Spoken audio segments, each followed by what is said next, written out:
સુરતમાં ફરી એક વખત નકલી ઘીના કારોબારનો મોટો પર્દાફાશ થયો છે। શહેરના છેવાડે આવેલા લસકાણા વિસ્તારમાં તબેલાની આડમાં ધમધમતા ભેળસેળયુક્ત ઘીના કારખાના પર પોલીસે અચાનક દરોડો પાડ્યો હતો। દરોડા દરમિયાન પોલીસને મોટા પાયે નકલી ઘી બનાવવાની પ્રવૃત્તિ મળી આવી હતી, જેને પગલે તાત્કાલિક કાર્યવાહી કરવામાં આવી હતી। પોલીસ તપાસમાં સ્થળ પરથી અંદાજે 319 કિલો નકલી ઘી કબજે કરવામાં આવ્યું હતું। ઉપરાંત નકલી ઘી બનાવવા માટે ઉપયોગમાં લેવાતું 852 કિલો વેજીટેબલ ઓઇલ અને સોયાબીન ઓઇલ પણ જપ્ત કરાયું હતું। કારખાનામાં ઘી બનાવવાના સાધનો, ડબ્બા અને અન્ય સામગ્રી પણ મળી આવી હોવાનું જાણવા મળ્યું છે। પોલીસે સમગ્ર મુદ્દામાલ જપ્ત કરી નકલી ઘી બનાવનાર એક શખ્સની અટકાયત કરી છે।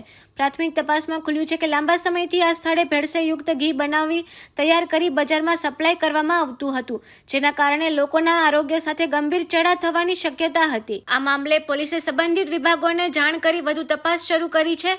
નકલી ઘી ક્યાં ક્યાં સપ્લાય થતું હતું અને તેમાં અન્ય કોઈ સંડોવાયેલા છે કે નહીં તે દિશામાં પણ તપાસ હાથ ધરવામાં આવી છે। પોલીસ અને ફૂડ વિભાગની સંયુક્ત કાર્યવાહીથી નકલી ખાદ્ય પદાર્થોના કારોબાર સામે કડક સંદેશો આપ્યો છે।